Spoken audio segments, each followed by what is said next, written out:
Selamat pagi dan salam sejahtera. Saya ucapkan kepada peserta-peserta dan juga ibu bapa yang turut hadir dalam perkongsian kita pada hari ini. Saya berharap anda semua dalam keadaan sihat dan saya juga ingin mengambil kesempatan untuk mengucapkan selamat berpuasa bagi yang sedang menjalani ibadah puasa. Okey, bersama dengan saya Matilda Lenta sekali lagi dalam perkongsian kita pada hari ini. Seperti yang telah saya janjikan, topik yang saya bawakan pada kali ini sangat menarik sehinggakan saya dapati banyak sambutan daripada peserta-peserta di luar sana. Jumlah peserta saja yang berdaftar telah mencecah 312 orang peserta.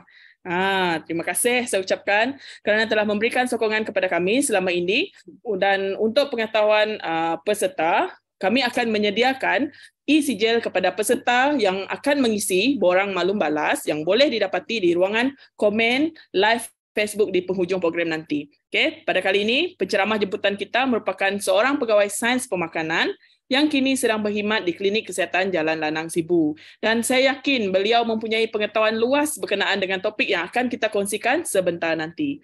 Penceramahnya adalah Puan Nur Ayuni binti Udin. Apa khabar Puan Ayuni? Alhamdulillah sihat. Masih lagi bertahan ya sampai ke petang ni, insya-Allah puasa. Sihat, alhamdulillah. Okey, terima kasih Puan Ayuni kerana telah meluangkan masa untuk kita perkongsian kita pada pagi ini ya. Okey, baiklah. Topik yang akan kita kongsikan pada hari ini adalah nutrisi kanak-kanak versus dahulu versus kanak-kanak sekarang. Dan tentunya para peserta dan ibu bapa ingin tahu apakah perbezaan nutrisi dahulu dan juga nutrisi sekarang, dan apakah nutrisi yang patut kita berikan kepada anak-anak kita. Sebab apa? Sebab kita tahu nutrisi yang baik dapat meningkatkan perkembangan minda dan juga perkembangan kesihatan anak-anak kita. Jadi, jika peserta ada sebarang persoalan yang ingin ditanyakan, bolehlah mengajukan soalan di ruangan komen live Facebook kita ini. Okay? Baiklah, tanpa membuang masa lagi, saya serahkan kepada Puan Nur Ayuni untuk meneruskan perkongsian beliau. Dipersilakan Puan. Terima kasih Puan Matilda untuk kata-kata alu-aluan. So, saya akan share saya punya slide hari ini. Saya ada sediakan slide untuk kamu semua.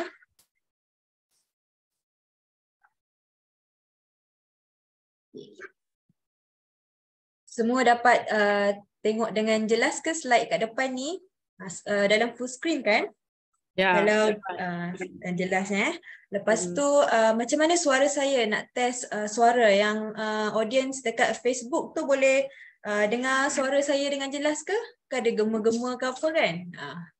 Kalau ada boleh dengar dengan jelas, boleh komen dekat Facebook supaya kita boleh check ke tak jelas tu. Suara kecil. Okey, saya cuba dekatkan sikit dengan saya punya mic ni ya.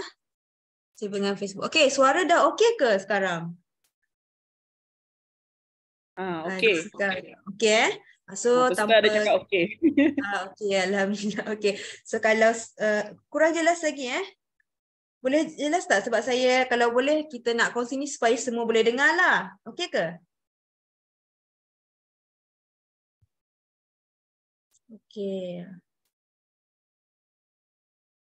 Okay, so kalau macam tu, kalau semua dah tak ada komen, kita continue je lah Okay, so tajuk kita yang akan saya kongsi pada pagi ni agak menarik ya. Nutrisi kanak-kanak dahulu berbanding dengan kanak-kanak sekarang. Kita mau tengoklah dari segi pemakanan dia kan. Ada perbezaan ke?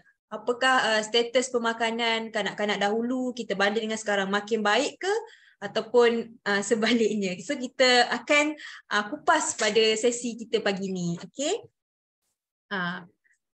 So sebagai pengenalan, kita tengok dululah definisi kanak-kanak. Okey, kita sebut kanak-kanak. Siapa sebenarnya kanak-kanak ni kan? So kanak-kanak ni didefinisikan sebagai seseorang yang berumur 18 tahun ke bawah. Walaupun dia masuk sekolah menengah, tingkatan 3 pun masih lagi dipanggil kanak-kanak ya, sebab dia di bawah 18 tahun. So pada umur ni ialah satu fasa yang sangat penting sebab pemakanan mereka waktu mereka masih kanak-kanak ni akan mempengaruhi apabila mereka menjadi seorang dewasa lah.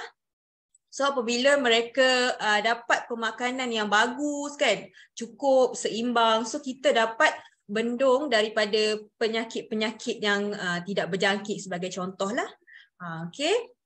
Itu sebagai pengenalan. So sebelum saya teruskan lagi to the next slide, saya harap sangat semua audience kat sini dapat mengambil sedikit sebanyak input supaya kita dapat tahu apa perbezaan, supaya kita tahu ni objektif untuk perkongsian kita pagi ni.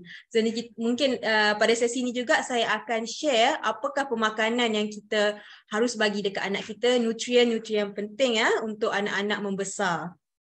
Okay, so untuk yang pertama kita tengok dari segi keperluan tenaga harian. Okay, adakah ada perbezaan kanak-kanak dahulu mungkin kita tengok besar-besar sikit ke, kanak-kanak sekarang dah kecil-kecil je bila kita tengok darjah 1 tu semua berata kecil-kecil kan. Kita tengok dari segi perbezaan dari segi keperluan tenaga harian, ada perbezaan ke tak. So yang kat slide ni kita boleh tengok yang warna biru ni merujuk kepada kanak-kanak lelaki, yang warna pink ni merujuk kepada kanak-kanak perempuan. Okey. 2005 ini adalah saranan yang lama, 2000 saranan yang terbaru. Okey, so kita tengok dari segi kalori keperluan tenaga masih lagi hampir sama lah. Ada sedikit saja perbezaan, contohnya yang 4 hingga 6 tahun, yang lelaki ada kurang 40 kilokaloris. Ini kerana yang 2017 ni dia sudah update berdasarkan latest finding, latest studies, juga mengikut mengambil kira faktor-faktor lain lah, contohnya faktor physical activities dan sebagainya. Tapi dari segi keseluruhan kita tengok tak berapa banyak sangat lah kan, kecuali yang perempuan tu dia kurang sikit lah. Perempuan memang dia pengambilan tenaga dia kurang sikit lah, dari fisiologi pun kita memang kurang sikit daripada lelaki. Itu dari segi keperluan tenaga. So sangat penting ibu bapa untuk kita tahu berapa tenaga yang diperlukan untuk anak-anak kita. Sebab kalau anak-anak kita cukup tenaga, so dia boleh melakukan aktiviti harian kan. So dia bertenaga lah, nak makan pun perlukan tenaga juga. So kita kena ambil tahu berapa anak-anak kita. Mudah untuk kita rancang menu yang sesuai untuk anak-anak kita. Jangan kita sampai bagi yang sama dengan orang dewasa. Porsi dia lain sikit lah. Satu porsi kanak-kanak dengan orang dewasa lain sikit untuk kita bagi. Okay, mangkuk yang diorang guna pun lain sikit lah.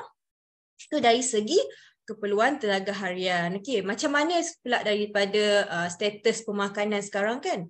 Biasa kita dengar dulu Malaysia ni menghadapi masalah beban malnutrisi berganda. Okay. Apa yang dimaksudkan beban malnutrisi berganda? Okay, maksudnya ada yang kurang, ada yang terlebih. Dia jadi terkurang sangat pun dia ada problem jugalah. Kalau terlebih pun ada problem juga. Kalau kurang adalah masalah wasting ataupun kusut, stunting, bantut, kurang berat badan dan tak cukup vitamin dengan mineral lah bila dia kekurangan kan. So bila dia berlebihan, ada masalah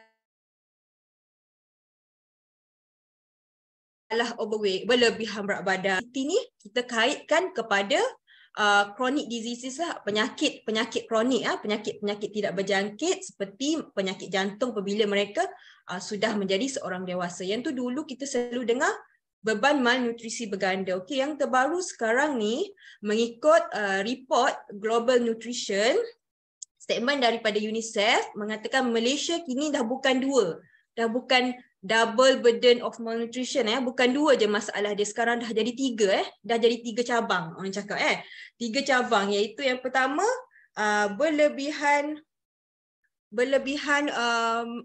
berat badan dan juga kekurangan berat badan ataupun wasting, susut, dan juga anemia dalam micronutrient deficiency. Saya tengok ada komen di Facebook, suara saya kurang jelas lagi masih lagi kurang jelas, tak dapat dengar langsung ke? Macam mana di Facebook sekarang? Boleh dengar dengan jelas ke? Sebab ada di Facebook komen cakap yang suara penceramah kurang dengar. Masih kurang dengar lagi ke? Dia cuba dekatkan lagi. Kurang dengar. Cuba Puan dekatkan lagi dengan mic. Tak clear Macam mana mic saya? Sebab ada certain yang mengikuti dekat Facebook, ada yang jelas. Oh, ada yang jelas, ada juga yang jelas. Oh, saya cuba kuatkan suara saya lagi. Ya. Mungkin saya pakai earphone kejap saya pakai earphone mungkin lagi jelas sekejap Maaf ada masalah teknikal. Oh, okey. Saya cuba pakai earphone.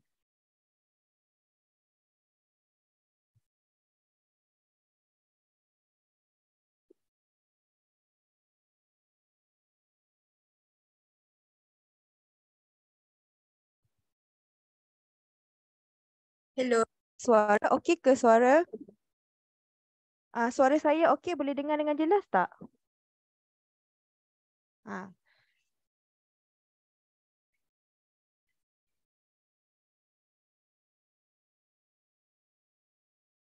mana Puan, suara saya okey ke untuk saya teruskan? Okey. Sudah okey Okey, dah jelas. Mungkin yang suara tak jelas tu mungkin line dia kurang kot.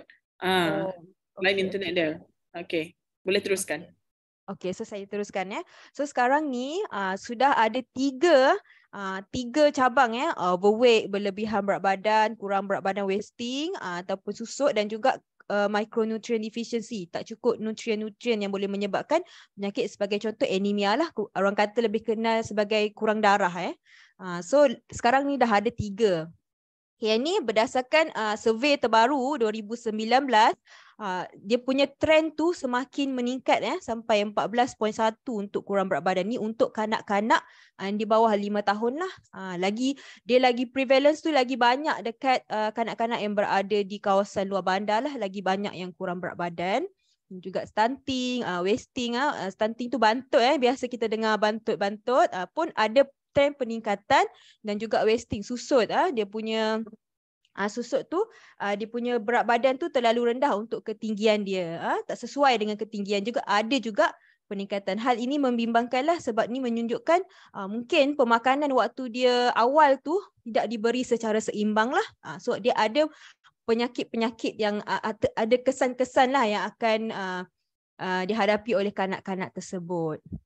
Kalau kita tengok di sini ada satu kerajaan akhbar, dia menjelaskan sebanyak 15% kanak-kanak Malaysia adalah berlebihan berat badan ataupun nama sikit gemuk lah, saya macam tak berapa suka dengan perkataan tu, lebih selesa dipanggil berlebihan berat badan atau obesity lah.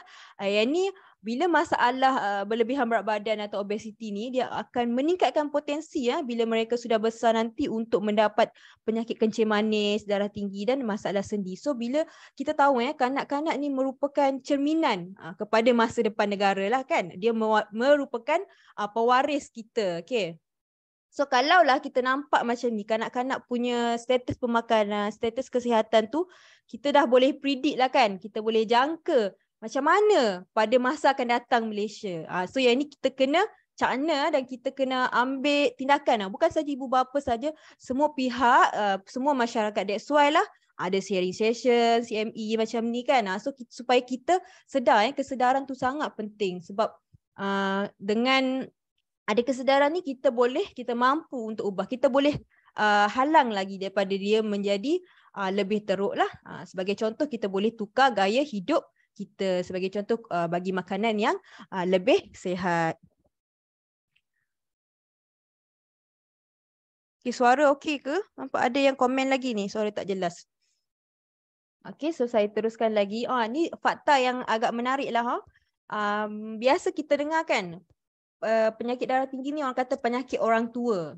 Penyakit orang tua, di mana bila umur 40, umur 50 baru kita start bimbang medical check up kita ni kena darah tinggi ke kita, macam tu. Sebenarnya ni satu study pada tahun 2002, dia ada menyatakan ada kanak-kanak tu sudah ada penyakit darah tinggi, kanak-kanak yang lebihan berat badan seawal usia 10 tahun.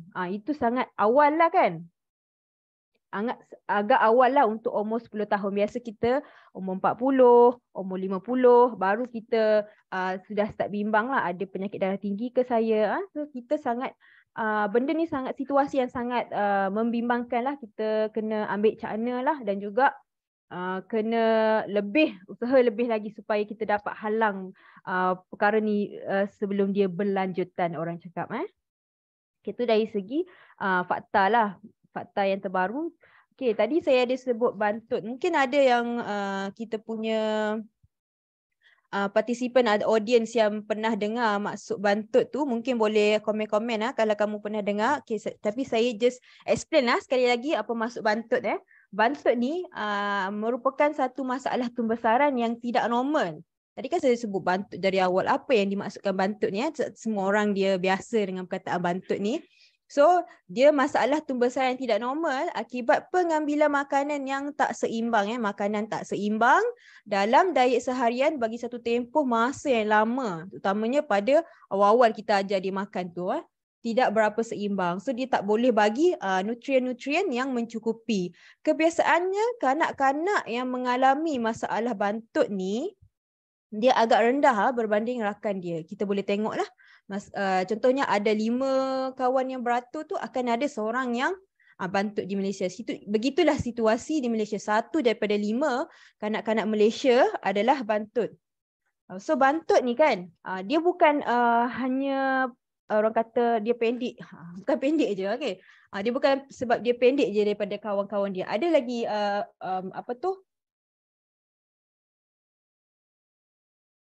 kesan-kesan yang akan kanak-kanak tersebut lain daripada berat badan dia agak rendah daripada kawan-kawan dia. Yang pertama adalah menghadapi masalah pembelajaran di sekolah. Dia lambat sikit. Dia lambat sikit nak pick up dari kawan dia, nak kognitif yang lemah, nak proses maklumat tu take time sikit berbanding kawan-kawan dia yang ketinggian normal lah. Dan juga sukar sikit untuk mendapat pekerjaan. Mungkin certain kerja memerlukan requirement ketinggian, atau juga disebabkan dia bantut ni dia selalu berlaku masalah kesihatan kan. So sukar sikit dia untuk mendapat pekerjaan dan of course lah lead kepada pendapatan yang baik. Yang keempat, dia cenderung menjadi obes dan penyakit ketika dewasa. Maksudnya sebab dia punya ketinggian tu, dia punya panjang tu sudah terbantut kan, orang cakap dia dah tak tinggi-tinggi dah. Tapi berat badan dia keep on naik. Bila keep on naik, BMI dia dah menjadi obes. Bila dah obes ni, banyak sangat faktor risiko penyakit lah. Yang seperti kita selalu mention, penyakit kronik, penyakit tidak berjangkit, seperti penyakit kecil manis dan sebagainya, dan berkemungkinan melahirkan anak yang terbantuk. So the cycle keeps on repeat and repeat. So mereka bukan so sangat penting kita memastikan pemakanan terutamanya pada 1000 hari pertama kehidupan bermula daripada ibu tu mengandung lagi ketika dia mengandungkan anak lagi. Pemakanan tu akan mempengaruhi status anak tersebut, adakah dia akan bantut atau tidak. So kita kepada ibu-ibu yang merancang untuk dapatkan anak, mungkin pastikan makanan waktu kita mengandung tu seimbang, sehat, dia punya berat tu ikut kadar yang disarankan. Okay, semua masih bersama dengan saya ke? Saya dapat komen yang suara masih lagi tak jelas. Suara tak jelas lagi ya Puan. Puan, dia ada masalah teknikal sekejap. Tengah detect dulu. Oh, okey. Testing. Dapat. Okey, teruskan Puan. Sulit. Oh, okey. Okay, saya teruskan Boleh teruskan Puan? Okey, boleh teruskan. Okey, so saya teruskan. Baru dapat dengar. Okey, nasib baik suara dah ada. Kalau tak nanti saya bercakap sorang-sorang. Dah lah, puasa ni kan. Telah Nailius. So saya teruskan sekali lagi minta maaf tadi suara kurang jelas. Kalau apa-apa boleh komen dekat ruangan komen lah. Okey. Tadi kita sebut pasal obesity kan, pasal bantut, malnutrisi 3 cabang Lepas tu kita tengok macam mana dari segi apa yang mendorong kepada berlakunya macam ni lah, iaitu pemakanan yang tidak seimbang atau pemakanan yang tidak sihat. Okey, dari segi pemakanan kita boleh tengok pengedaran gula domestik. Maksudnya kat sini sebenarnya carta nombor-nombor ni nak menunjukkan yang pengambilan gula dalam kalangan rakyat Malaysia tu semakin meningkat semakin meningkat. Okey, apa yang kita dapat tahu, apa yang kita boleh translate daripada pengambilan gula di kalangan rakyat Malaysia ni semakin meningkat. Maksudnya yang itulah menjelaskan kenapa berat badan berlebihan, okey, tak cukup nutrien dan sebagainya. Okey, dia bukan di Malaysia saja tau. Di dunia juga ada peningkatan. Biasanya pengedaran gula domestik ni refer kepada gula pasir lah, gula yang table sugar.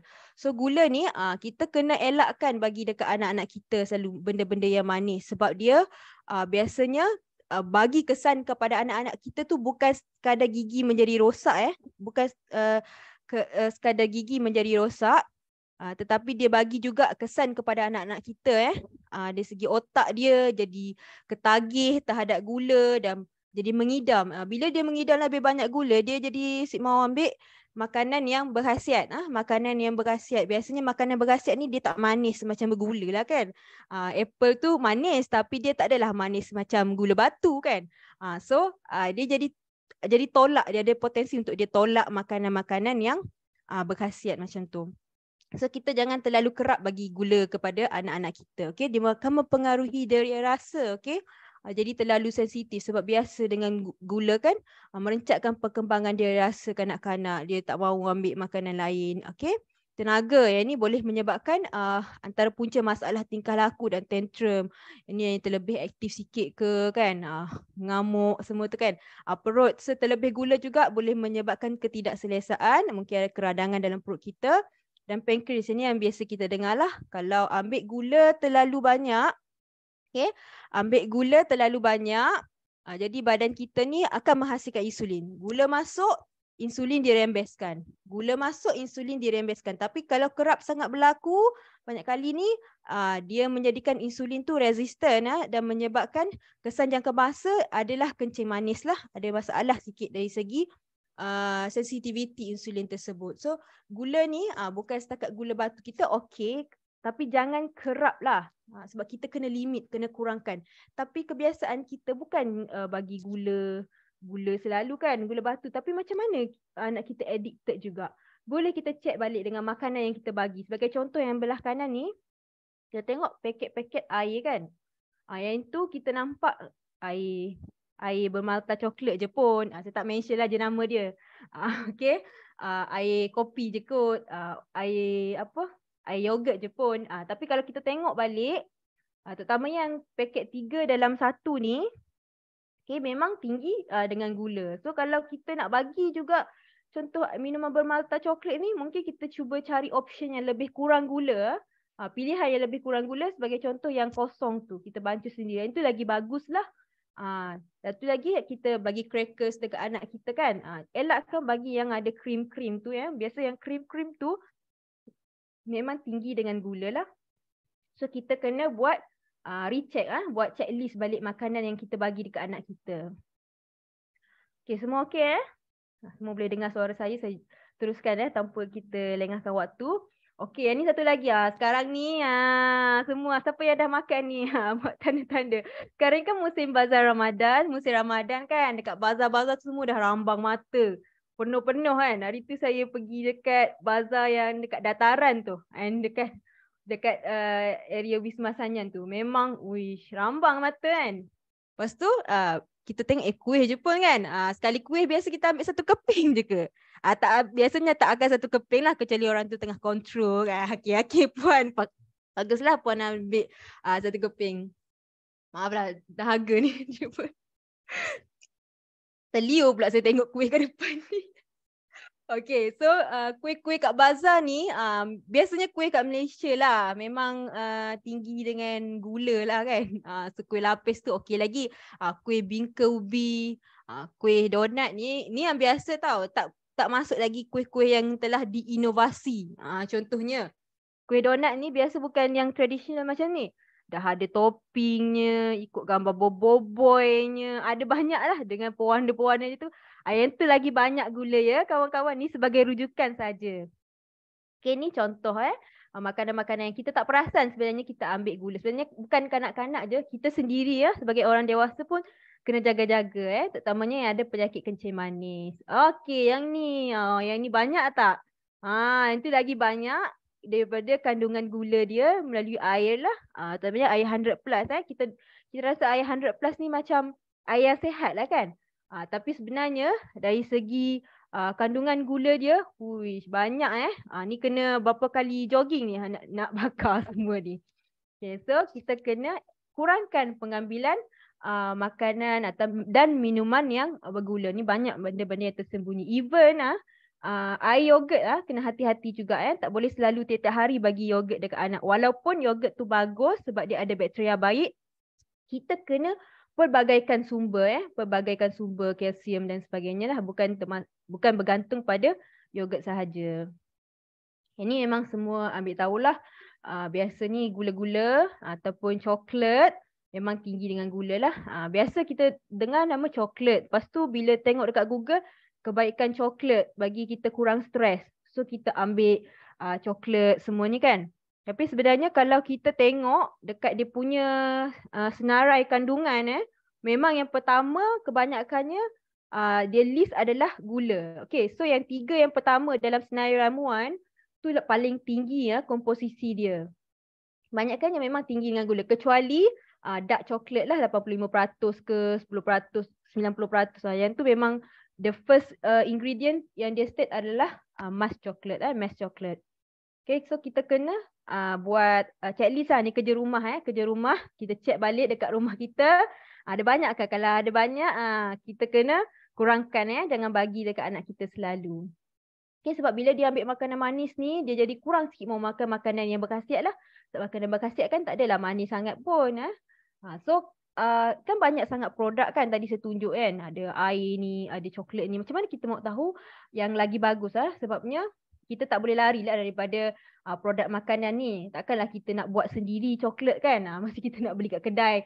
So kalau kita nak beli produk-produk, tak kira lah coklat ke, kita nak beli bijirin ke, nak beli air apa-apa, kita tengok dekat label pemakanan. Kita kena belajar cara baca label pemakanan.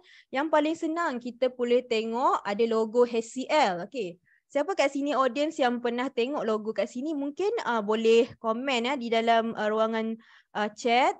Okay, HCL ni ialah Healthier Choice logo. Maksudnya pilihan lebih sihat. Perbandingan adalah terhadap produk berlainan dalam kategori yang sama lah. Sebagai contoh ada 5 produk susu kan. Kita nak tahu mana satu susu yang lagi bagus. Susu yang lagi rendah gula, susu lagi tinggi serat kan. So kita pilih yang ada logo pilihan lebih sihat. Dia memudahkan kita. Biasanya kita ni pun tak sempat nak baca satu-satu kan. Dia punya label tu kan. Dengan anak duk menangisnya lagi. Kiri kanan lagi. Lepas tu dengan penuhnya orang. Lagi-lagi musim Ramadan ni memang penuh lah. Mungkin orang beli barang groceries untuk apa? Untuk masak lah kan. So kita boleh pilih. Kita boleh tengok ada HCL ni. Maksudnya dia lagi bagus lah. Tapi diingatkan mesti kita bandingkan dalam kategori produk yang sama. Contohnya susu mesti banding dengan susu. Jangan susu banding dengan bijiran coklat. Itu lain cerita pula. Kita kena tengok dari segi kategori yang sama. Okay, ada pada air bikarbonat. Memang ada pada air bikarbonat. Tapi tak bermaksud air bikarbonat tu baik. Air bikarbonat ataupun air gas lah dengan cerita kan. So antara air gas tu dia lagi bagus. Maksudnya kalau kamu nak cheat days pun mungkin kamu pilih yang tu lah. Nak cheat pun. Tapi tak bermaksud air gas tu bagus. Maksudnya dalam kawan-kawan dia tu dia yang lagi bagus. Okay. Okay tu. Okay, so saya teruskan So pilihlah produk makanan yang ada logo HCL. Okay, ni satu studies saya nak share. Studies ni agak baru juga 2016. Okay, dia kaji tabiat pemakanan kanak-kanak lah. So dia dapati ada 3 tabiat pemakanan yang tak baik. So kita kena check balik kat rumah kita, kat anak kita ada tak tabiat-tabiat ni. Sebab ni akan mempengaruhi status pemakanan dia lah. Dia tengok kebanyakan kanak-kanak ni dia ada satu tabiat yang makan tidak tetap. Makin bertambah sikit orang yang makan tidak tetap. Langkau sarapan, okey, maksudnya skip breakfast, tak nak ambil makan pagi Dan juga pemakanan makanan segera lah. Makanan segera tu fast food outlet. Okay, yang pertama kita tengok kepada makan tidak tetap Makan tidak tetap. Okey, makan tidak tetap tu maksudnya macam mana? Okey, maksudnya dia langkau lah. Mungkin dia langkau sarapan ataupun dia makan tengah hari tu lambat sikit kan. So ataupun biasa balik sekolah orang terus nak makan tengah hari tapi dia makan pukul 3 ke pukul 5 baru nak makan. So benda ni tidak berapa bagus sebab dia kajian ni menunjukkan pengambilan mikronutrien, contohnya kalsium, vitamin A, vitamin C, mikronutrien yang sangat penting ketika dia membesar ni kurang sikit lah sebabnya dikaitkan dengan pengambilan lebih rendah. Okay? Biasanya susu, produk tenusu, buah-buahan dan sayur-sayuran. Sebab bila dia makan tak tetap, susah kita sendiri nak tengok sebenarnya dia makan cukup ke tak. Lepas tu mungkin biasa makan 5 kali, dia makan 3 kali. Lepas tu tiba-tiba waktu malam dia makan sebelum tidur. So agak susah untuk kita nak tengok dia tu makan secara cukup ke tak. Dan juga of course mikronutrien pengambilan dia pun kurang. Okey, seterusnya ini contoh jadual makan anak-anak kita Anak-anak kita ni galakkan untuk mengambil 5 hingga 6 kali makan lah. Bunyi macam banyak tapi diorang tak makan banyak macam kita sekali makan tu sebab perut mereka pun kecil dari kita kan. Hidangan dia pun kecil dari kita. So kena ambil sarapan pagi 6.30 hingga pukul 7 macam tu. Kena ambil minum rehat rehat kat sekolah kan. Makan tengah hari, jangan lupa makan tengah hari sebab kadang-kadang ada pesakit tu tak nak ambil makanan tengah hari sebab dia kata terlalu letih. Dia nak tidur dulu. Dia tidur pun dia bangun dah pukul 7 petang. So dia langkau. Okay? So dia tak ambil minum petang, tengah hari pun tak ambil, dah kira makan malam. So kurang. Biasa kanak-kanak sini akan ada masalah susut lah ataupun kurang berat badan. Dan juga minum malam tu optional lah, biasa 5 hingga 6 kali. Ni kita kena pastikan anak kita makan secara tetap. Okay, penting Okay, seterusnya tabiat pemakanan yang tidak baik yang studies ni dia dapat adalah langkau sarapan berkait rapat dengan yang pertama tu. Bila dia langkau sarapan, apa yang terjadi? Dia cenderung untuk makan secara berlebihan lah. Biasa kita kalau dah tak makan kan, kita lebih kepada saya tak makan lagi pagi ni, saya akan makan banyak. Even kalau pergi kenduri pun tak nak makan tak nak makan. Nak makan kat kenduri ataupun nak pergi steamboat ke buffet memang sengaja tak nak makan. Memang tend to makan banyak sekali. Sama jugalah dengan anak kita. Dan juga ada satu kes tu dia dah jadi kurang bertenaga dan tumpuan di dalam kelas lah. Ini memang biasalah kurang bertenaga dan tumpuan di dalam kelas. Selain daripada dia cenderung untuk makan secara berlebihan, ada juga kanak-kanak tu dia sebab dia terlalu letih, dia tak makan pagi. Bila dia balik tengah hari tu, dia pun letih untuk makan. Macam saya cakap tadi, dia pun lagi prefer untuk tidur. So masalah kurang berat badan tu berlaku. So biasa alasan yang kita dapat dengar daripada anak kita lah kurang selera lah. Pagi-pagi dah kena makan nasi kan. Tiba-tiba bangun-bangun pagi dah kena makan nasi. Okay. Tiada masa, tak ada masa. Mak pun tak ada masa nak prepare lah. Van tu pick up pukul 6. Van pick up pukul 6, bukan dia pick up anak kita je. Tu tak ada masa. So tak biasa satu lagi. Mungkin dari kecil-kecil lagi, masa dia kanak-kanak kecil, dia tak diajar makan pagi. So agak susah lah bila pergi sekolah, cikgu kata kamu kena makan sarapan. So agak susah untuk dia makan lah. So untuk kurang selera tu, kita boleh bagi makan yang kurang berat sikit lah. Mungkin bagi crackers dulu untuk ajar dia lah. Sebab memang untuk kita makan sarapan tu kalau tak biasa, memang agak susah lah sikit kalau nak terus bagi nasi macam tu kan. Kita kawal porsi, jangan makan terlalu banyak sangat lah. Nanti dia mengantuk pula dengan cerita kan. Orang cakap kalau makan ni untuk bagi tenaga. Ni kalau makan nasi lemak penuh macam tu, jadi makin nak tidur pula balik di kelas. So kita kena sentiasa bersederhana, amalkan konsep sederhana. Okay, ni langkah sarapan. Okay, kepentingan sarapan pagi dekat anak kita. Yang pertama adalah untuk mengalas perut lah. Of course mengalas perut pagi hari. Macam kita pun kalau nak start kereta, kalau kereta saja tak ada minyak pun tak boleh gerak lah. Sama juga. So kalau tak cukup tenaga pagi tu susah lah. Nombor 2 lah, membekalkan nutrien dan tenaga sepanjang hari. So dalam makanan tu bukan hanya bagi tenaga tapi bagi juga nutrien macam iodin, macam zat besi dan juga zinc yang bagus untuk pembesaran dia. Jadi dia boleh teruskan aktiviti dia sepanjang hari. Nombor 3, memastikan metabolisme badan anak pada tahap optimum lah. So kalau kita skip sarapan pagi ni, ada risiko untuk kita metabolisme tu berkurang sikit dan juga mengelakkan anak makan secara berlebihan sebab dia dah makan pagi tu, so dia tak akan tend to makan banyak lah, dan juga menjadikan anak anda cerdas lah, ada tenaga, dan juga mengeratkan hubungan dengan anak. So anak kita rasa disayangi apabila kita sediakan sarapan pagi, okay? Untuk mental health anak kita juga. So sebelum ke sekolah, pastikan anak kita bersarapan dahulu. Lagi penting kita sebagai ibu bapa kena tunjuk role model lah. Jangan suruh anak kita saja makan. Kita pun kena makan sekali juga dengan dia. So tak adalah dia rasa macam satu regime dia seorang je nak kena makan. So kita kena tunjuk juga contoh. Contoh juga kepada anak kita. Kena makan sarapan pagi. Okey, yang tadi sarapan pagi, yang ni makan makanan segera. Okey, makan makanan segera ni lagi banyak di kawasan bandar lah. Memang logik lah banyak kawasan bandar sebab ada ketersediaan makanan. Maksudnya fast food outlet tu lagi banyak dekat bandar lah. Macam di kampung sikit dia tak adalah tiba-tiba ada KFC kan. Biasa dekat bandar tu lagi banyak lah fast food outlet tu. Dan juga pendedahan kepada aktiviti pemasaran. Banyak iklan-iklan dekat bandar. Biasa kita lalu kan dekat jalan raya tu ada iklan-iklan dia tampal. Saya nak makan di semua tu. Lagi banyak di bandar. Dan juga gaya hidup bekerja. Kebanyakan ibu bapa yang tinggal di kawasan bandar ni, dia bekerja lah kedua-duanya. Jadi dia kadang-kadang tak sempat untuk sediakan makanan. So dia tapau sebelum ambil anak dia pergi sekolah tu, daripada sekolah tengah hari tu. So dia sedikit sebanyak meningkatkan pengambilan makanan segera. So tak berapa bagus sebab makanan segeranya biasanya dia tinggi dengan garam, tinggi dengan gula dan tinggi dengan lemak dan kurang dengan nutrien-nutrien yang penting kepada anak-anak kita. Yang ini tiga tabiat pemakanan yang kita kena recheck balik sebab dia ada trend meningkat dalam kalangan kanak-kanak. Okay, so tadi kita belajar apa tabiat pemakanan yang tidak baik. So kita nak tengoklah apa yang baik tu kan, apa yang dimaksudkan baik. So tabiat pemakanan kanak-kanak yang baik ni berdasarkan 9 prinsip lah. Dia start daripada anak-anak tu diberi makan pada usia 6 bulan.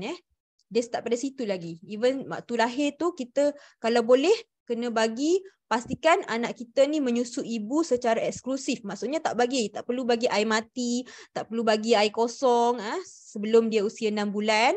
Dan makanan pelengkap kena start masa usia 6 bulan. Sebabnya pemakanan kanak-kanak ni dia start dari awal lagi, waktu dia lahir lagi. Sebabnya dalam penyusuan, dalam susu ibu tu, dia bagus sebab dia ada semua nutrien yang diperlukan. It's the best food untuk anak kita yang bawah 6 bulan. Dia tak perlulah makanan-makanan lain, air lain. Tak perlu nak bagi air kurma ke, air sirap ke, tak perlu. Kecuali disarankan oleh doktor disebabkan keadaan kesihatan yang tertentu lah. Yang tu lain cerita. Okay, mulakan pemberian makanan pelengkap pada bayi pada usia 6 bulan dan teruskan susu ibu hingga usia 2 tahun. Maksudnya kena start makan awal. Kadang-kadang yang berlaku masalah susut tu sebab lambat bagi makan. So kena start 6 bulan tu dah jangan takut. Tanya misi kalau takut juga. Boleh ke saya nak bagi anak saya makan ni? Misi confirm cakap okey kalau tak ada masalah. Boleh bagi dan susu ibu tu jangan tinggal pula. Kena teruskan sampai usia 2 tahun. Okay? Beri makanan yang mencukupi bagi memenuhi keperluan tenaga. Bagi makanan yang padat dengan tenaga dan juga padat juga dengan nutrien. Lebih kepada makanan real food lah, makanan sebenar. Tingkatkan amount makanan mengikut umur sebab dah bila umur meningkat, keperluan juga meningkat. Dan beri pelbagai jenis. Kita kena pelbagaikan sumber supaya keperluan nutrien tu dapat dipenuhi. Sebab tak ada pun satu makanan tu, dia dah kira komplit lah. You makan ni, you dapat semua nutrien diperlukan. Dia tak ada, dia kena ambil. Kita makan buah, kan? Takkan nak makan buah apple je 365 hari kan? So kita tukar-tukar juga. Mungkin kita makan buah anggur ataupun buah apa yang kat sini. Senang dapat buah rambutan pun okey. Okey, tukar-tukar sajalah sebab setiap makanan tu dia ada nutrien-nutrien yang dia lagi padat lah yang tersendiri. Okey, nombor 5, ubah tekstur. Ni untuk yang masa kita ajar dia makan lah. Jangan terus bagi dah start 6 bulan tu kan dah boleh makan. Mesti bagi tahu. Lepas tu terus bagi nasi kering. Terkejut pula anak tu. Badan dia pun tak ready lagi nak terima. So kita kena ajar yang tu anak tolak. Mana boleh dia nak makan. Gigi pun tak tumbuh lagi. Ada setengah baby tu gigi tak tumbuh lagi. So baru kita nak ajar tu kita bagi yang macam kita blend bubur tu bagi bentuk air dulu. Lepas tu bila tu slow-slow minggu pertama, minggu kedua tu kita boleh ajar dia bagi yang tekstur dia lagi pekat sikit. Slow-slow naik. Kadang-kadang ibu ni mudah, ibu bapa lah bukan ibu saja. Nanti terasa pula ibu, saya cakap ibu je. Ibu bapa dia mudah putus asa bila bagi anak dia semau. Lepas tu dia tak nak bagi dah. Lepas tu kita kena try macam 15 hingga 20 kali kita kena ajar macam tu. Okay, tapi jangan sampai marah dia. Kita kena ajar sebab macam kita mula-mula masuk kerja kan. Lepas tu orang marah kita pun stres. Macam tak naklah saya kerja kat sini, resign terus hari pertama.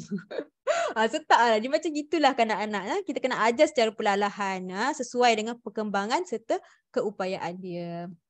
Yang keenam, tingkatkan pemberian kekerapan mengikut umur. Makin kerap sikit bila dia meningkat. Pemberian makanan secara responsif menggunakan prinsip jagaan psikososial. Dan juga amalkan penyediaan, pengendalian, penyimpanan makanan secara selamat. Okey, tak guna kalau kita bagi makanan yang berkhasiat pelbagai semua kalau benda tu tak selamat lah. Sebab mungkin boleh menyebabkan anak tu ada keracunan kan. Lepas tu jadi infection. Lepas tu illness yang selalu sakit kan. Bila sakit pun berat dia timbang juga. Lepas tu dia diarrhea kan. So kita kena sentiasa pastikan makanan yang disediakan tu selamat. Macam mana nak pastikan masa kita mengendalikan ataupun menyediakan makanan tersebut, kita kena basuh tangan. Benda simple-simple je kita nampak kan. Sentiasa basuh tangan, pastikan bila kita guna bekas tu, perkakas yang kita guna tu bersih. Jangan ada yang ada kesan-kesan lauk kari minggu lepas ada lagi sikit. Kena betul-betul cuci. Anak kita ni dia lagi sensitif dari kata kita dan imun dia tu kurang sikit sebab dia masih lagi berkembang kan. Tak macam kita ni makan rasanya susah sikit nak diarrhea lah kalau kita compare dengan budak sebab kita dah terdedah dengan banyak dah. Kita dah imun kan. Nombor 9, waktu anak kita sakit berikan kanak-kanak ataupun bayi tu lebih cecair lah. Biar air. Okay? Kalau anak kita ni biasanya umur yang 2 tahun ke bawah lah. Anak kita ni bila dia sakit tu dia jadi tak nak makan. Selera dia kurang kan. So kita lebihkan bagi susu ibu.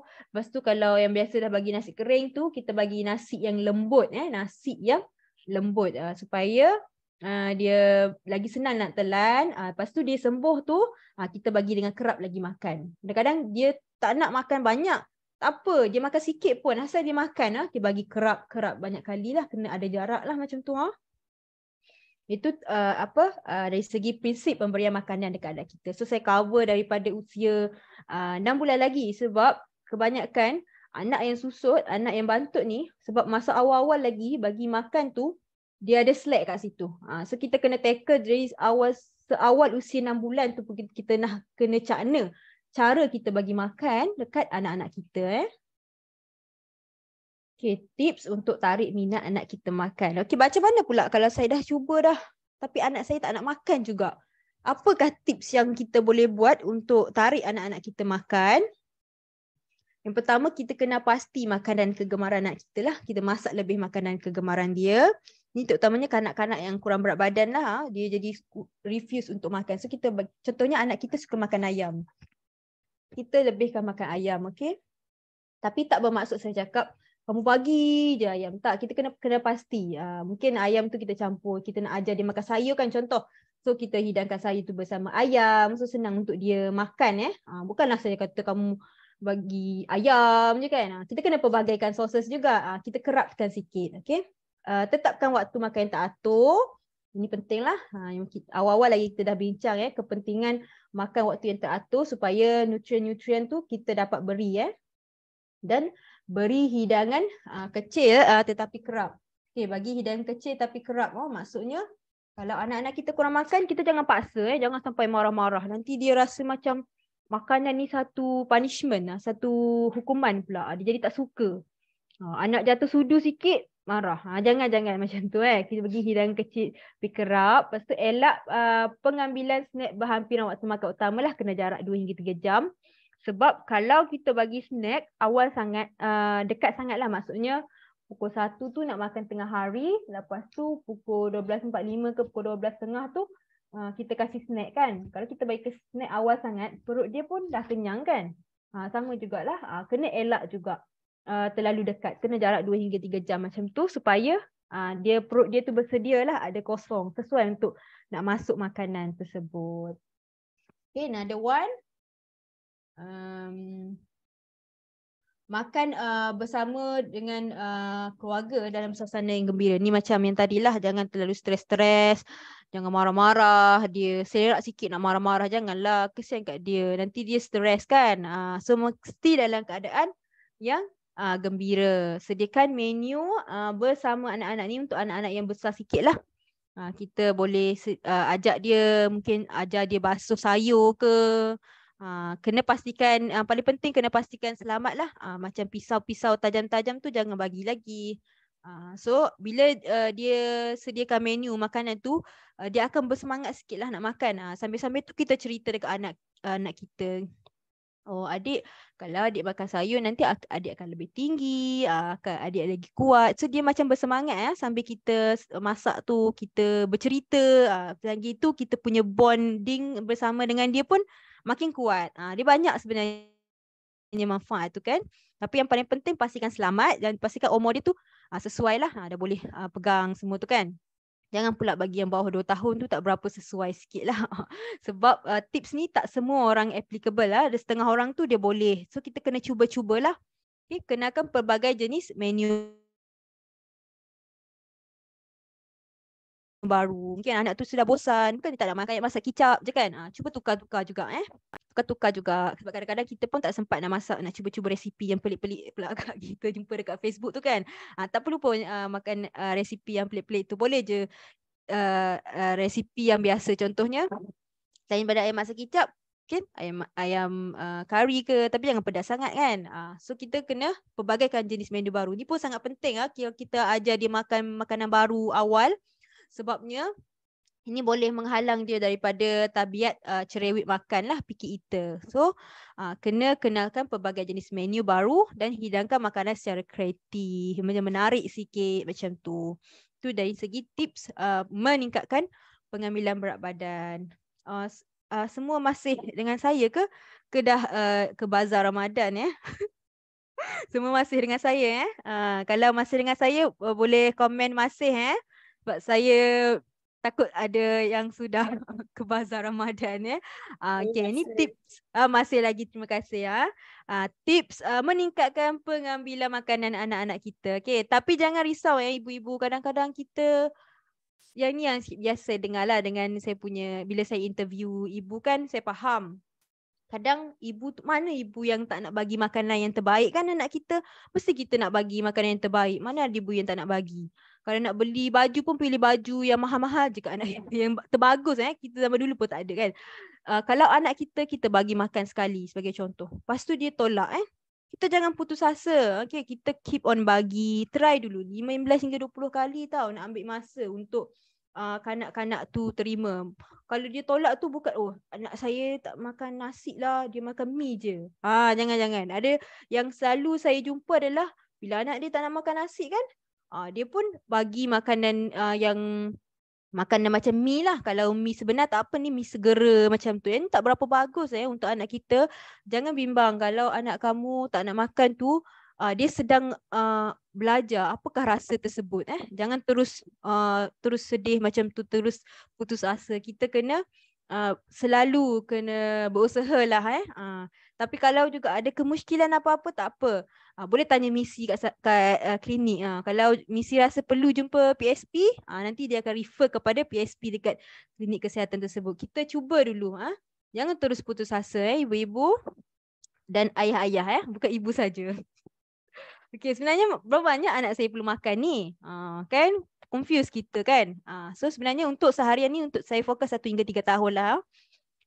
Dari segi sayur-sayuran lebih kurang 1 cawan sayur masak lah sayur yang dimasak kan 1 cawan. So kita bahagikan lah berapa kali dimakan. Mungkin 5 kali sehari. Kita bahagilah 8 sudu tu bahagi kepada 5 kali makan. Okay. Bijirin pun bihun, mi tu pun still makan juga. Contohnya kalau saya tanya pesakit saya, pasti dia cakap, anak saya anak kamu makan berapa kali Lepas tu dia kata, tak makan, sekali je. Lepas tu bila tanya, 3 kali makan rupanya. Sebab nasi je dia kira sebagai makan tak bihun ke, mi ke, kuih tiaw ke, bijirin juga tu kira makan juga crackers pun sama daging, ayam, ikan. Kalau ikan kembung, saiz sederhana tu, saiz macam gini. Inilah, kira separuh separuh. Ada juga 1 biji telur. Ataupun kalau ayam pun kita just estimate based on the size lah. Lebih kurang saiz kecil macam tu lah. Buah-buahan, 1 potong betik. Dan juga 2 pisang bersaiz kecil. Kalau pisang saiz kecil tu, kita bagi 2 lah. Kalau yang panjang sikit macam ni, boleh bagi 1 saja. Itu kita kena bahagikan untuk seharian Juga lemak minyak, 1 sudu teh minyak lah. Biasa kalau nak kurang berat badan, kita sarankan mak simpan minyak lah dalam nasi tu kan. Okay, ni contoh lah. Tadi kita cakap seharian pening pula. Macam mana nak bahagikan kan. Ni contoh contoh kalau kita bahagikan mengikut dia punya set hidangan lah. Contohnya untuk sarapan, makan pagi tu kan. Tengah hari dan makan malam. Contohnya sekali makan separuh cawan lah ataupun 1 sendok nasi putih. Cawan yang sup tu, cawan kecil tu. Dan 2 sudu makan lemak merah untuk vitamin 2 sudu makan bayam. Kalau tak bayam boleh ke? Boleh je. Kan nak pergi cari bayam jauh pula kan. Tak ada kat kedai. Boleh je sayur berdaun hijau yang lain. Okay? Separuh potong betik. Separuh ekor ikan masak kicap. Okay? Ini kena pastikan kita buang tulang lah. Tak takut lekat dekat anak kita kan. Juga air kosong. Okay, ni 1 set yang sebelah dia. Contoh kalau untuk snack lah. Minum pagi atau petang. Okay, 1 biji pisang emas, susu. Tu contoh sajalah. Tak adalah saya suruh minta makan pisang je Ataupun macam kalau cucu tu dah 2-3 biji kecil tu okey. Kadang ibu tu dia tak bagi pisang je kan. Kita pun takkan nak bagi pisang je 365 hari kan. Tak. Tu contoh saja Boleh bagi macam kalau cucu tu dah 2-3 saiz kecil tu okey lah. Ini rujukan yang saya guna untuk saya sediakan slide and very thank you lah sebab watch saya punya perkongsian kita orang kata cik-cik pagi-pagi ni. Kalau ada apa-apa soalan kena tanya sebab waktu ni kita boleh senang sikit, kita boleh tanya, boleh jawab direct sikit ke semua tunggu ECJ sahaja. Semua tunggu ECJ. Okey, kalau ada apa-apa soalan, mungkin anak-anak kita yang kurang makan ataupun anak kita tak suka makan sayur ke, macam mana cara untuk kita tingkatkan pemakanan dia. Mungkin ada soalan daripada audiens Ya, audiens, peserta bolehlah bertanyakan soalan di ruangan komen live Facebook kita. So buat sekarang ni belum ada soalan lagi. Okey, tanya tau nanti tanya. Ya. Sekarang ni bolehlah tanya secara live, nanti akan dapat terus jawapan dia. Ya, nanti tak perlu nak tunggu PSP punya appointment lama tau. So, boleh tanya direct terus, tak apa. Kita boleh cuba kalau kita boleh jawab. Okey, sementara tu Puan, saya ada satu soalan ni. Ni soalan ni pun saya sendiri curious juga. So sekiranya anak tu kan dia jatuh sakit, selera makan mereka kan makin kurang. Jadi bagaimana cara kita untuk memastikan pemakanan mereka membekalkan nutrien yang mencukupi? Sebab kadang-kadang kita tahu kan anak-anak ni masa sakit dia memang sangat susah nak makan. Nak bagi pun dia tak nak. Kadang-kadang kita bagi makan, dia mutah balik. So mungkin ada tips ataupun suggestion makanan yang sesuai ketika anak kita sedang sakit lah. Terima kasih soalan daripada Puan Matilda. Okey, sambil kita tunggu soalan daripada audiens kita dekat Facebook. Okey, untuk kanak-kanak yang sakit kalau sakit memang lazimnya lah dia jadi kurang selera kan. Sakit ni boleh juga disebabkan dia demam sebab gigi tumbuh pun kan, biasa kita dengar gigi tumbuh sakit terus kan. Okey, kalau sakit memang kurang selera. So apa yang kita boleh bagi, kalau kita menyusu susu ibu, kita lebihkan penyusuan susu ibu lah, sebab banyak nutrien daripada susu ibu. Selain daripada tu, dari segi makanan, kita bagi makanan yang lebih banyak cecair, makanan yang lembut macam tu. Kalau makanan yang terlalu kasar macam tu kan, dia susah nak telan sebab dia inflame kat badan dia, dah ada keradangan semua tu. So kita bagi makanan yang lembut. Sebagai contoh boleh bagi bubur ataupun kalau anak-anak tu dah start makan nasi kering, mungkin nasi tu jangan terlalu kering. Kita campur air sikit bagi lembut macam tu. Lepas tu masak ayam pun jangan terlalu keras. Dia punya kata kunci kat sini, lebihkan cecair. Lepas tu lebihkan makanan yang lembut. Di samping tu, contoh kalau nak makan sayur pun susah kan. Kita mungkin boleh potong kecil-kecil, senang untuk dia hadam. Lepas tu kita boleh letak dalam nasi tersebut lah. Itu. Lepas tu kita boleh bagi secara kerap lah. Kadang dia makan tu tak banyak kan. Kalau kita dah sakit tu, anak kita sakit memang dia akan tolak lah. Wet lah, apalah dia. Adalah dia tu kan. Drama. Drama tu lebih panjang daripada drama TV3 tu. So kita kena bagi secara kerap, bagi sedikit tetapi kerap. Okey, lebihkan sikit makanan yang tinggi dengan vitamin C lah. Kita tak ambil tahu juga apa makanan kegemaran dia. Kita masak lebih sikit makanan kegemaran dia. Tapi kalau makanan kegemaran dia gula batu, janganlah bagi yang tu sebab yang tu tak berapa bagus lah dekat anak kita. Lepas tu mungkin kalau pergi jumpa doktor kan, doktor mungkin akan bagi multivitamin lah kalau dia punya pemakanan tu terganggu sangat lah. Tu depends kepada doktor punya prescription lah vitamin tersebut. So dari segi keseluruhan, bagi yang lembut sikit, ambil tahu apa makanan kegemaran dia, bagi secara hidangan kecil tetapi kerap lah. Itu yang kita boleh. Yang penting jangan terus putus asa. Okay? Faham? Drama tu lagi panjang daripada drama TV3 yang ada 3 series tu. Ya, biasa. Okay. So ni ada satu soalan dari peserta. Dari Iza Fariza. Ni mesti kes anak tak nak makan sayur ni. Ada tips tak macam mana nak bagi anak makan sayur? Daripada yang ni memang famous lah. Memang biasa kita dengar. Okay, terima kasih kepada audiens kita. Audiens kita yang pertama tanya soalan. Audiens pertama. Okay, Iza Fariza. Okay, macam mana kita nak bagi anak kita makan sayur kan? Sebab sayur kan pahit macam tu kan. Kita start dengan bagi sayur tu, kita bagi exposure rasa dulu. Biasa kita bagi start anak tu makan 6 bulan kan, start dengan bulan kan. So dah start 6 bulan tu, kita dah start bagi dia exposure ataupun pendedahan pada rasa. Kita potong kecil-kecil awal-awal lagi. Masa tu kalau kita bagi awal-awal lagi, memang dia akan boleh terima. Kita bagi exposure rasa. Tu sebagai satu contoh lah kalau dari segi dari pemakanan pada usia kanak-kanak awal lah, maksudnya masa 6 bulan lagi. Kita bagi exposure. Lepas tu untuk kanak-kanak tu, kalau kita kena pasti apakah makanan kegemaran dia. Contohnya dia suka makan nugget homemade lah. Jangan bagi nugget kedai pula nanti bagi tahu PSP suruh makan nugget. Tak tak, contoh nugget homemade tu kita tahu dia suka makan ayam. Okay. So kita boleh blend dalam, bila kita nak buat nugget homemade tu kan, kita blend isi ayam tu kan, kita boleh masuk kat situ. Okay, contohnya kalau anak tu nampak warna hijau pun dia dah tahu kan. Kita cari sayur yang tak warna hijau dululah, sebab sekarang ni kita nak ajar dia rasa dulu. Dia kena start from ABC, start daripada 1 dulu. Dia tak boleh terus gear 4 gear 1 dulu masuk free gear, masuk gear 1. So kita bagi exposure rasa dulu.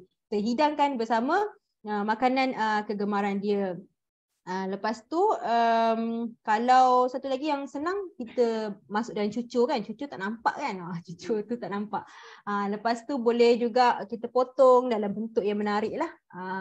Cuba kalau kita nak ajar tu, jangan terus bagi sayur yang pahit lah. Sayur ajar. Kalau sayur yang pahit tu culture shock kan, terus bagi yang slow-slow lah, kita tingkatkan dia punya rasa sayur tu. Dan juga kenakan sayur berkali-kali lah, macam saya cakap. Anak tu mungkin dia masa dia rasa tu, kau ni apa? Dia macam tu lah. Masa dia makan tu, rasa apa ni, macam rasa baru tu kan. Jangan terus anak saya tak suka makan sayur lah. Susah lah macam kita kena try berkali-kali ya. Try berkali-kali sampai 8 hingga 10 kali pun tak apalah. Ajar secara perlahan. Memang akan meningkatlah cara tu. Yang biasa macam tu lah, ataupun yang biasa saya tengok tu kalau masak spaghetti kan kuah carbonara, bukan carbonara, yang bolognese tu kan, dia tak nampak sangat. Kita campur dengan makanan yang warna gelap macam tu, dia tak nampak. Lepas tu memang lama-lama dia boleh terima. Bila rasa tu dah boleh terima, seriously kita ajar. Dan penting sekali, kalau anak kita tak nak makan sayur, jangan terus kita hukum. Okay, kamu tak nak makan sayur, nanti saya tak nak bawa kamu pergi Disneyland. Disneyland. Contohlah, jangan terus hukum. Nanti dia rasa satu bebanan pula kan. Yang ni yang paling penting. Kita sebagai ibu bapa kena bagi contoh. Jangan suruh anak kita je makan sayur. Kita letak sayur kat tepi. Tak. Kita kena makan sayur juga. Okay? Sebab anak ni ibarat kain putih. Gitu peribahasa pula. Okay? Dia akan ikut apa yang kita apa yang kita buat. Tak ingat peribahasa full tu. Macam tu lah. Okay, kalau macam kita, dekat rumah kita orang akan tetapkan satu hari untuk sayur day. Hari sayur. Jumaat. Bagus. Sangat menarik. Sebab kita pun ada anak buah juga. Dia memang sangat susah nak makan sayur. Jadi masa tu saya ada satu idea lah. Saya tetapkan satu hari kena makan sayur. Semua sayur. Tak boleh ada daging, tak boleh ada. Okay. So, tapi bagus juga sebenarnya kita buat sayur days lah. Tapi kena pastikan juga seimbang Kena ada protein juga kan? Ya, kena ada protein juga kena seimbangkan. Tapi itu salah satu inisiatif yang baik lah. Maksudnya dia tak rasa dia seorang je kena makan sayur. Okey. Semua kena makan sayur. Ya, semua kena makan sayur. Ada satu lagi soalan dari peserta, dari Anizudelin Daniel. Kalau anak kita demam, bolehkah kita bagi dia air kelapa atau air badak ke selain daripada ubat-ubatan dari doktor? Sebenarnya air badak tu apa Air badak. Dia ada saya dapat dah tunjukkan. Dia air badak tu kalau biasa kita guna untuk kurangkan panas. Dia ada cap badak lah dekat air tu. Okey. Air apa tu, kalau kita makan durian tu kita minum air cap badak. Contoh. Okey, faham. Satu bucket yang baru. Okey, menarik juga. Okey. Biasanya waktu kita demam, waktu anak kita demam ni, dia kehilangan banyak elektrolit kan. Banyak sebab dia diarrhea ke apa kan, ataupun sebab dia kurang pengambilan biasa dia akan bagi air kelapa lah, sebab air kelapa ni tinggi dengan elektrolit kan. Okey juga sebenarnya, tapi tak bolehlah secara berlebihan. Lagi paling penting kalau anak kita demam tu, kita kena terus pergi dekat klinik sebab kita takut dia demam biasa ke ataupun ada sebab-sebab lain lah. Kita kena check dekat doktor dulu. Doktor akan bagi ubat lah. Tapi kalau untuk bagi air kelapa tu, bagi saya tak ada masalah lah sebab dia, tapi jangan bagi hari-hari kan. Manis juga air kelapa tu. Dia sebenarnya air kelapa tu dia ada tinggi dengan elektrolit lah yang bagus untuk ganti sebab hilang nutrien daripada waktu demam kan, banyak berak ke kan, banyak tu. Sebenarnya boleh lah, cuma kalau air badak tu saya kurang pastilah sebab saya tak saya kena tengok dulu lah ingredient dalam air badak tersebut ada apa dia. Tapi yang paling penting jangan lupa paling penting kena pergi jumpa doktor. Ubat-ubat tu kena ambil juga. Lepas tu kalau makan air badak ke, minum air badak ke, kena bagi tahu doktor jugalah. Takut ada penyakit-penyakit lain lah. Macam tu. Okay, ni menarik saya first time dengar air badak. Bolehlah nanti search apa air badak. Okay, kita tengok. Kita tengok juga ingredient lah sebab kita takut kalau bagi makanan yang pelik-pelik kan, takut ada tambahan takut ada pengawet ke apa-apa. Kita kena double check balik lah dia punya ingredient tersebut. Okey, saya rasa dekat peserta dia tak ada soalan, tapi saya nak tanyakan satu soalan ni juga. Okey. Soalan ni, topik ni saya pernah buat lah topik ni, picky eater. Okay. Dulu saya pernah buat, tapi mungkin peserta-peserta mereka tak tertanya soalan ni. Jadi saya ingin tolong tanyakanlah, apakah cara kita yang dapat kita lakukan untuk mengendali kanak-kanak yang cerewet makan atau lebih dikenali sebagai picky eater? Okey, terima kasih Okay, picky eater ni agak popular juga Biasa Picky eater ni kita kena faham dulu apa maksud picky eater. Picky eater ni adalah tingkah laku kanak-kanak lah yang tidak normal terhadap makanan dan hanya boleh didiagnose oleh doktor lah. MO, medical officer saja boleh diagnose anak kita ni picky eater ke tak. Kalau anak kita setakat tak nak makan sebab kita first time ajar dia makan, terus kita label picky eater ke? Tak kita kena tahu apa tu contoh ciri-ciri. Biasanya anak-anak yang picky eater ni dia menolak kumpulan makanan yang berkhasiat. Dia tak suka yang dalam bentuk asal. Kalau brokoli tu, dia tak suka brokoli sebiji macam tu. Dia lebih suka kalau dalam mungkin kita letak dalam spaghetti ke atau kita letak dalam apa tu cucu ke dan sebagainya lah. So picky eater ni agak isu yang agak apa orang cakap penting untuk kita ambil tahu sebab bila dia picky eater ni dia tolak makanan berkhasiat. So pemakanan dia pun kurang. Okey. Apa yang kita boleh buat adalah kita hidang dalam saiz kecil lah. Hidang dalam saiz kecil dalam bekas yang menarik lah. Ini contoh lah dalam bekas menarik lah. Dalam bekas yang menarik kita hidang saiz kecil. Lepas tu mungkin kita boleh olah jangan terus bagi brokoli sedebak macam tu kan. Kita boleh potong-potong, hias sikit supaya anak kita tertarik sebab anak ni dia lebih tertarik kepada visual lah. Mungkin mula-mula dia main masuk dalam mulut. Sedap juga Lepas tu dia pun makan. Tu contoh dia lah. Lepas tu macam saya cakap awal lagi untuk kita elak picky eater masa bawah 2 tahun tu kita kena bagi exposure. Bagi makan, try makanan baru awal-awal lagi bawah 2 tahun. Bukan bila dah atas 2 tahun baru kita bagi ajar makanan yang baru. So masa bawah 2 tahun tu kena bagi makanan, try makanan baru yang pelbagai. Barulah dia tak rasa macam terhad pemilihan dia. Okay? Yang biasa kalau picky eater ni sebab masa di bawah 2 tahun tu dia bagi makan ayam je kan. So bila dah 2 tahun ke atas tu tiba pula bagi ikan, dia susah nak terima sebab rasa ni dia tak biasa. Dan kita mungkin boleh libatkan anak kita dalam penyediaan makanan. Ini agak lambat sikit lah kita nak nampak kesan tapi akan ada perubahan tu. Cuma take time sikit.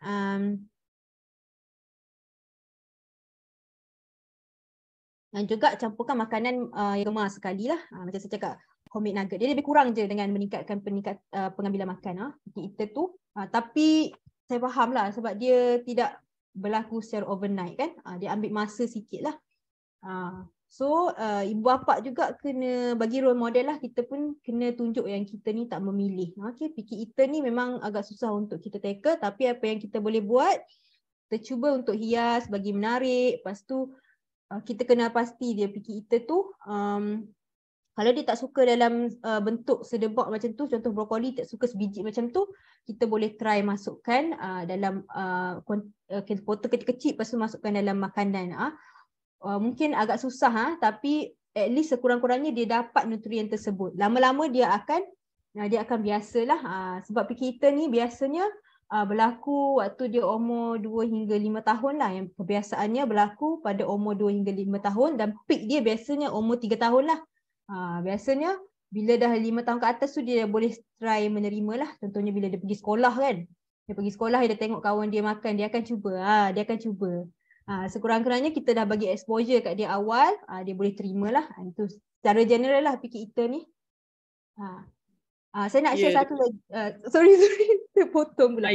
Saya nak share satu lagi yang picky eater ni. Faktor yang menyebabkan picky eater ni bila kita lambat introduce makanan berpejar dekat anak kita.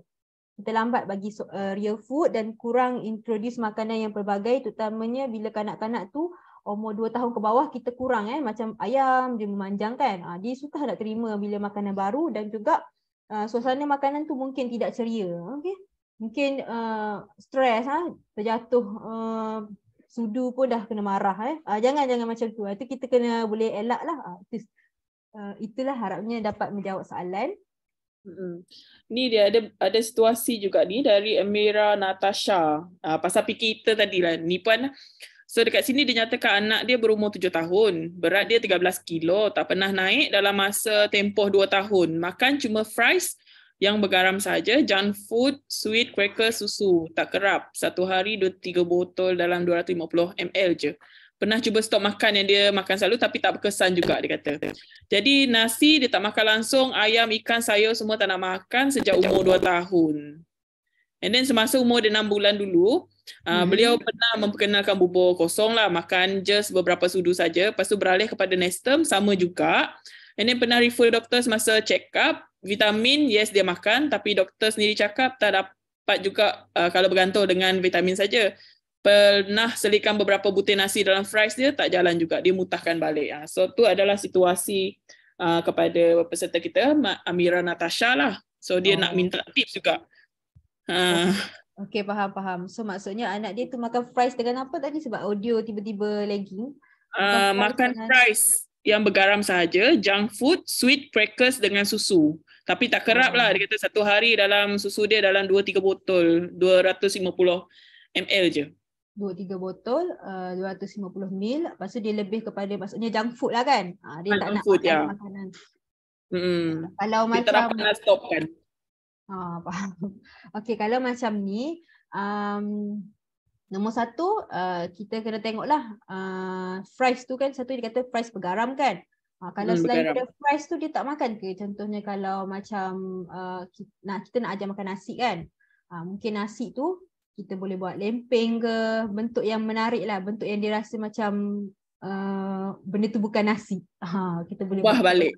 Ya, ubah tekstur tu. Kita boleh cuba try yang tu juga. Lepas tu kalau dia suka fries, mungkin kita boleh buat fries homemade. Yang tu lagi sihat. Lepas tu sebenarnya lagi bagus kalau pelbagaikan lah. Kita kena tegas sikit. Sebabnya kanak-kanak biasa dia nak makan tu sebab dia tengok ada stok kat rumah lah. Kalau ada stok kat rumah tu, kita kalau boleh elakkan ada stok kat rumah. Kita kena tegas sikit dekat anak kita lah. Memang dia akan show tantrum semua tu kan. Dia akan show tantrum. Kita kena tegas, kita kena explain dekat, sebab rasanya dah 7 tahun kat. 7 tahun tadi kan? Anak dia kan? So 7 tahun ni dia punya kognitif. 7 tahun kan? Kognitif dia punya dia boleh fikir dah. Dia boleh fikir dah kan 7 tahun ni. Kita kena explain slowly lah dekat anak kita. Kena ada penceritaan di situ. Sambil kita yang ni bagus untuk ni, bagus untuk mata contohnya, beta carotene, buah ni bagus semua tu. Kita kena ubah tekstur lah, lebih kepada ubah tekstur. Dan juga penting untuk kita tegas lah. Kadang-kadang ibu bapa ni terlalu sayang kata sayang kat anak kita kan. Lepas tu dia kata nanti dia tak nak makan. Sebab dia rasa bila dia show tantrum kita layan. Dia show tantrum, kita layan. So dia akan keep on minta lah. Kita cuba tegas sikit dengan anak kita. Jangan terlalu berlembut sangat lah. Sebab sangat penting lah walaupun rasa berat sikit kan bila anak kita menangis kan. Kita rasa berat je anak kita menangis, takkan kita tak nak. Kita ajar dia, yang ni adalah makanan yang sebenar. Kita kena cuba macam tu. Okay. Okay. So nampaknya itu saja soalan dari peserta. Okay. Okay. Tak ada soalan lagi dari peserta kita. Kita tak ada soalan Okay, tak apa. So saya harap perkongsian yang diadakan pada pagi ni tiba-tiba started. Okay. Saya harap perkongsian kita pada pagi ni dapat sedikit banyak memberi manfaat lah untuk kita tengok. Kita nak change perspektif. Pemakanan ni sebenarnya bukan, dia sebut pasal bantut ni bukan kita bimbang dia sebab dia rendah saja sebab dia ada kesan-kesan yang lagi dalam lebih pada tu. Contohnya lambat belajar sebenarnya, dan sangat penting untuk kita pastikan anak kita mendapat pemakanan yang bagus. Sebab ini merupakan pewaris negara. Anak-anak ni merupakan masa depan negara kita. So harap ibu bapa dapat ambil sedikit tips supaya kita dapat improve pemakanan anak kita. Dan semoga anak-anak sihat lah. Dan selamat buka puasa. Awal pula. Awalnya. Lagi. Bismillah buka puasa. Okay. So, perkongsian pada kali ini memang sangat menarik dan saya dapat tahu juga dekat ruangan komen. Saya rasa mungkin dia cikgu kot. Dia gunakan live kita pada pagi ni untuk pembelajaran dalam kelas dia. Okay. Tiba-tiba anak tu rasa isu. Terima kasih. Dia gunakan live ni untuk pembelajaran. So, macam sangat bermanfaatlah perkongsian kita pada pagi ini, iaitu berkenaan dengan nutrisi kanak-kanak dahulu versus kanak-kanak sekarang. Dan mungkin ibu bapa juga telah mendapat banyak info-info ataupun tips-tips yang menarik daripada Puan Nur Ayuni berkenaan dengan nutrisi pemakanan ini. Okay? Mungkin nanti Puan Ayuni kita boleh bekerjasama lagi dalam topik yang menarik. Saya bagi hint dulu, saya berminat dengan topik mengendali tantrum tadi tu. Mungkin nanti kita boleh bekerjasama lagi untuk mengupas lagi lebih lanjut berkenaan dengan topik tantrum tersebut. Okay? So dengan ini saya ingin mengucapkan terima kasih kepada Puan Nur Ayuni binti Udin kerana telah meluangkan masa untuk bersama-sama dengan kita berkongsi semua berkaitan dengan nutrisi anak-anak kita. Okay? Terima kasih ya Puan Nur Ayuni. Terima kasih juga.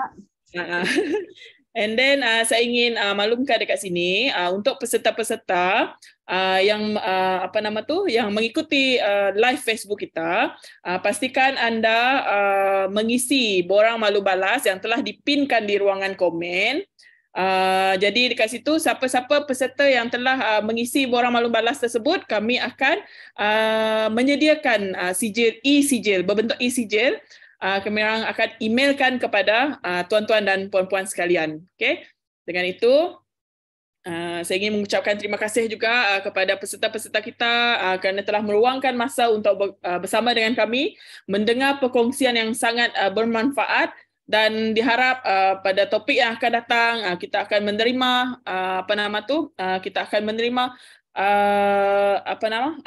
penyertaan yang sebanyak ini tadi. Okay? Okay, dengan itu saya menamatkan perkongsian kita pada hari ini. Terima kasih semua. Okay. Okay, thank you. Thank you. Sudah boleh end kah? Boleh. Oh, okay, thank you. Thank you Thank jemput you. saya. Thank you sangat. Yeah. Okay, apa-apa nanti contact Mana mau end? Stop share.